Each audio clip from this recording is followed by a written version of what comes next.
Now, I appreciate that, but I'm going to take a few questions from the reporters, and then we're going to hit the road. Mr. Vice President, John Kostick from News 5 in Cleveland.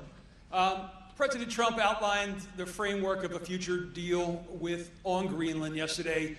NATO this morning, however, said the Secretary General did not propose any compromise on sovereignty. What's your understanding of what is in this plan, and would you stand for something that did not include ownership even beyond where the bases are located? So John, first of all, it's good to see you again. John is, this is going to ruin his reputation among his liberal media peers, but John is one of my favorite journalists in the state of Ohio. He's a great TV journalist from Cleveland. And I used to joke with John that if he ran for high office, maybe back in 2012, 2013, he would have won, because his name is almost exactly the same as John Kasich. And that if he ran in 2024, he would have got his ass kicked. So it's amazing how things change, John. But I see you're still doing great things on Greenland. First of all, we're here to talk about the great American comeback. And that's what the president is focused on. That's why the president went to Davos. You know why? Because he wants more investment from all over the world in the United States of America. You'll hear this number thrown out, $18 trillion of new investment. You know what that means? That means new factories, that means new plants, that means new oil refineries and new energy facilities in the United States of America. Because for so long, our government had the policy that we were going to invest in other countries. No. We want other countries to invest right here in the United States of America, and that's why the president went to Davos, to say that America is open for business, but America is open for business so long as you're building right here in Toledo and all across our great country. That is the message. Now on Greenland, simple fact is Greenland matters to American national security because our entire missile defense relies on security in the Arctic. This is something the media who's obsessed with Greenland, they completely forget why Greenland matters. What if, God forbid, I'm not saying it's going to happen anytime soon, but what if a foreign country launched a missile at the United States of America? We would need control over the Arctic in order to shoot that missile down. Our entire missile defense system depends on that Arctic security. Meanwhile, the Chinese and the Russians and even the Danes who control Greenland admit that they want to control that facility. They want to control that island, that landmass. That would make us weaker. That would make our country more endangered. That would mean that if the president is negotiating with a foreign leader, he would have less leverage because they would be able to realistically threaten the sovereignty and the territorial safety of the United States of America. We're not going to let that happen. The negotiations with NATO are going fine. I believe, having seen this for the past year, that when the president sets his mind to accomplish something in negotiation, he accomplishes it. And fundamentally, NATO and the Danes and everybody else have to recognize the simple fact that this matters, not just to American security, but to world security. So we're going to keep on trying to make sure that we secure that landmass so that we can protect the American people, as we've done and will continue to do. Thank you.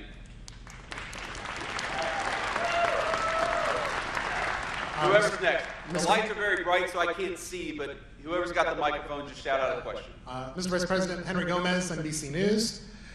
President Trump this week said that ICE has made some mistakes. I'm curious what steps the administration is taking to rectify those, and do you think your presence in Minneapolis today will calm the tensions there? Well, certainly one of my goals is to calm the tensions, to talk to people, to try to understand what we can do better. When the president says that that mistakes have been made, my thought on that is that, well, of course there have been mistakes made, because you're always going to have mistakes made in law enforcement. I mean, we all know this. Probably every single person in this room knows a police officer. 99% of our police officers, probably more than that, are doing everything right. Some people are going to make mistakes. That's the nature of law enforcement. But the number one way where we can lower the mistakes that are happening, at least with our immigration enforcement, is to have local jurisdictions that are cooperating with us. There are some very basic things that would make Minneapolis look Memphis, Tennessee, a blue city where you do not have this chaos in immigration enforcement because the local police and the local authorities are cooperating with us.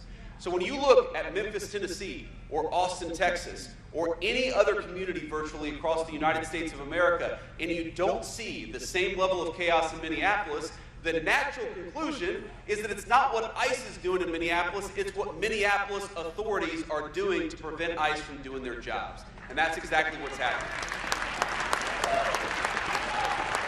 So, let me give you just a couple of very real-world examples examples of some of the problems that we face. So let's say you have a sex offender. We've arrested a number of sex offender illegal aliens in Minneapolis just in the last couple of months. But that person, because they're an illegal alien, we don't know where they live. We don't know their address. If local authorities were cooperating with us, it would be easier to send an ICE agent to the person's house to arrest them, to have local law enforcement protecting our immigration officers. They throw the sex offender in the back of a car, deport that person, throw them in jail, whatever, and then they go home safely to their families. That's not what's happening. What's happening instead is that the Minneapolis authorities are refusing to tell us where that sex offender lives. Why are they protecting sex offenders? That's anybody's guess, but it's crazy. Meanwhile, the local police are being told by the mayor, don't help them. So if there are protests, and there are people trying to not just protest, but interfere with what ICE is doing, we don't have the support of local law enforcement to keep the peace. So when I talk about lowering the temperature, those are the two things that we want those local authorities to do. Help us find sex offenders and get them out of their community. And again, this is bonkers. Think about this. If you've got a neighbor who's a sex offender and somebody wants to go and take that person away, I'm going to raise my hand and say, yes, please, get that person away from my children.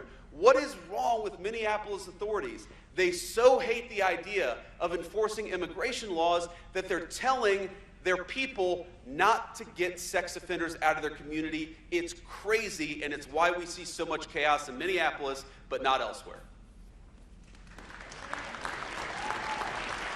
Sean Hegarty, sir, 13 Action News here in Toledo. In the city itself, affordable housing is a real problem. Supply is low, rents are going up. What specifically can your administration do to increase the supply and get people, especially in the city of Toledo, into long-term, stable, good housing? So we're working on a number of things on this front. First of all, one of the things the president just announced a couple of weeks ago that, again, hasn't gotten a lot of media attention, but I think is very important, is that he said, we want American homes to go to American citizens. That means no illegal aliens buying American homes. It means no mortgages going to people who have no legal right to be in this country. But it also means that we're going to stop large institutional investors from buying up American homes. That was a major announcement from the president, and we're working on that now. And you see this all the time. You see this massive, beautiful new subdivision where every single person there is renting because that subdivision was bought up by a massive institutional investor.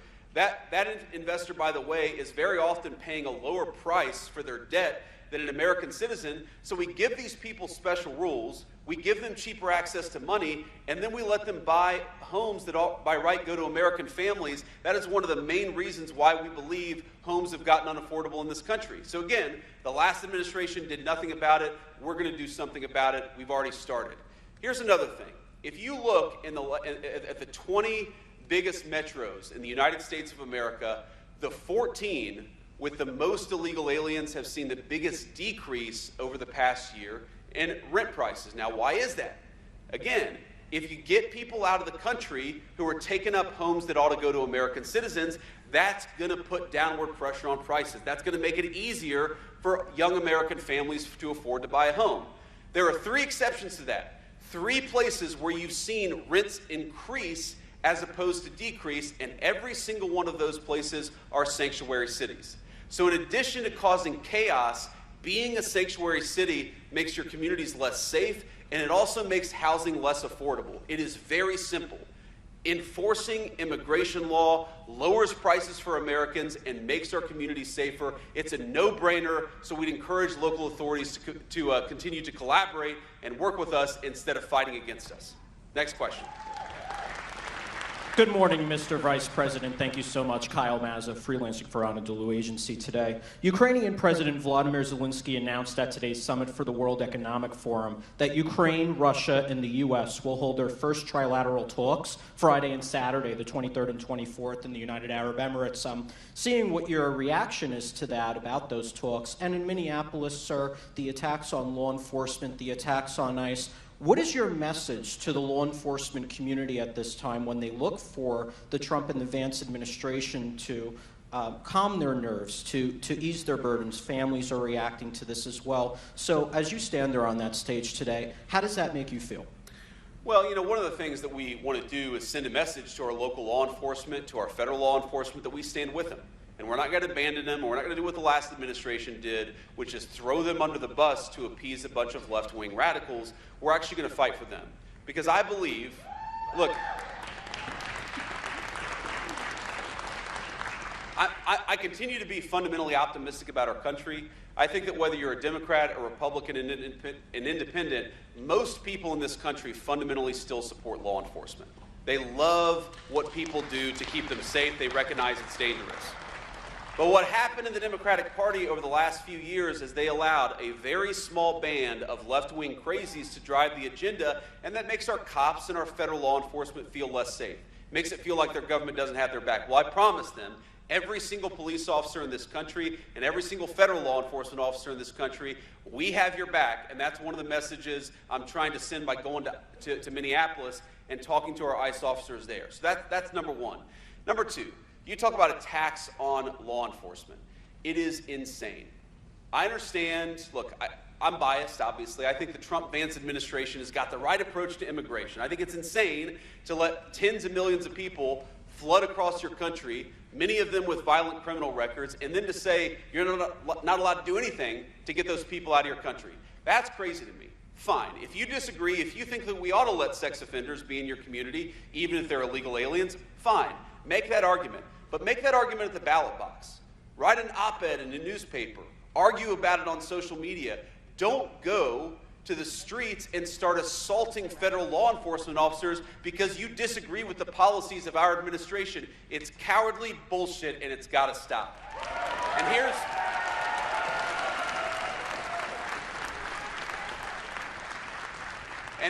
here's the excuse my language to all the kids there. I'm sorry. Got a little fired up. I was raised by a woman who cussed a lot, so sometimes I do too. My wife's on me. We're working on it. But here's the final point about this. People who assault federal law enforcement or local law enforcement will be shown no quarter.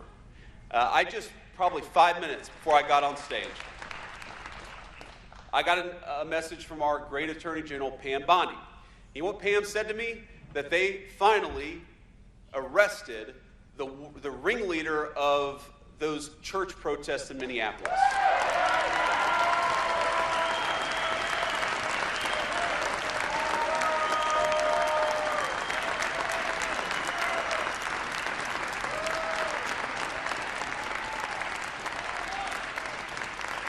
So here's the thing.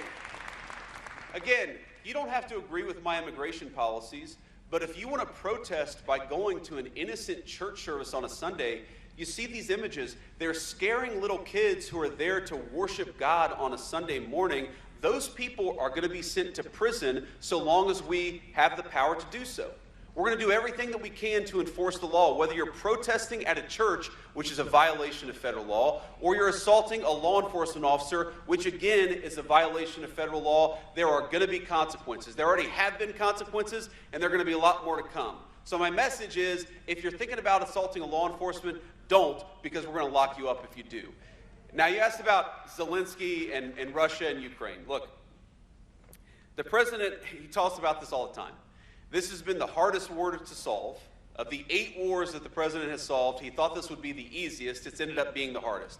The fact that they're sitting down and talking is progress. And I think we've made a lot of progress here. But look, you've got 2 people who really hate each other. The President of the United States' attitude is quite simple, and I happen to think that it's exactly right.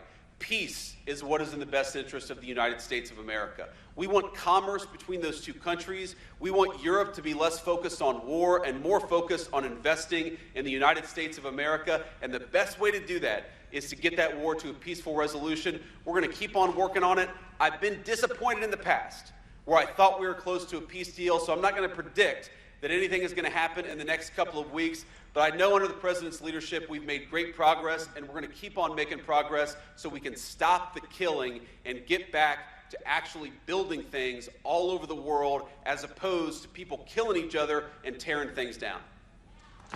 And I'll take one more question. Thank you, Mr. Vice President. This is Mary Margaret Olahan with the Daily Wire. I know you were here in September in Minneapolis after an attack on a church that killed school children. What does it mean to you that this attack, another attack, happened on a church last weekend, and do you want to see more arrests for this attack? So, Mary, yes, I certainly want to see more arrests because I've seen the videos and there are very clearly more people who have violated the law. Now, I'll let the Department of Justice speak to that because, as you know, actually getting an arrest warrant is not a walk in the park necessarily. There's a legal process that we have in this country, and rightfully so. But I know the Department of Justice continues to work on bringing every single person who is involved in that church protest. But it's not just a protest. When you interrupt people during a worship service, that is a violation of the law. Just as you have the right to protest, they have a right to worship God as they choose. And when you interrupt that, that is a violation of the law. So yes, I think we're going to see more prosecutions there. I certainly hope that we're going to see more prosecutions there, but I'll let the Department of Justice speak to the timeline there. And on that note, let me just say, I see a lot of people here. I see a few young people. I see a lot of people who work at this great factory. I just want you to know that you are the people who make the United States of America a great country. When I think about all the great things about our nation, all the great things that we've accomplished, the world wars that we've won, we've gone to the moon, we've cured diseases that nobody else thought could be cured. The foundation of that is the prosperity of the American working man and American working woman. You guys are the reason why we're able to do incredible things as the United States of America. We talk about our great foreign policy accomplishments. That starts right here in Toledo, Ohio. We talk about peace in the world. That starts right here in Toledo, Ohio. We talk about prosperity for the entire nation. That starts right here with building things and making things and employing good people in dignified work. That starts in Toledo, Ohio. The cars I see on the road all over the United States of America, many of them built right here. The steel that builds our bridges and so many of our great buildings happens a stone's throw away from this very facility. I want you to know that for too long, your leadership, your government, your politicians have looked down upon you, have ignored you, and that's not happening anymore. There are so many great things I could point to, so many policies, no taxes on tips, the regulatory reform, the fact that we've unleashed American energy. But every single one of those specific policy wins is about a simple fact: reinvesting in you and ensuring that your family has the same great shot at the American dream that I had. This is very personal to me. I don't know if you saw the announcement. I guess we made it yesterday or the day before, but our wonderful second lady is pregnant with our 4th child, and I'm very, very happy about that.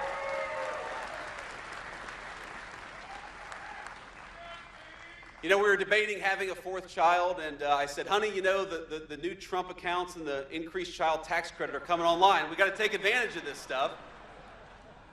She's going to be pissed at me about that one. That's okay.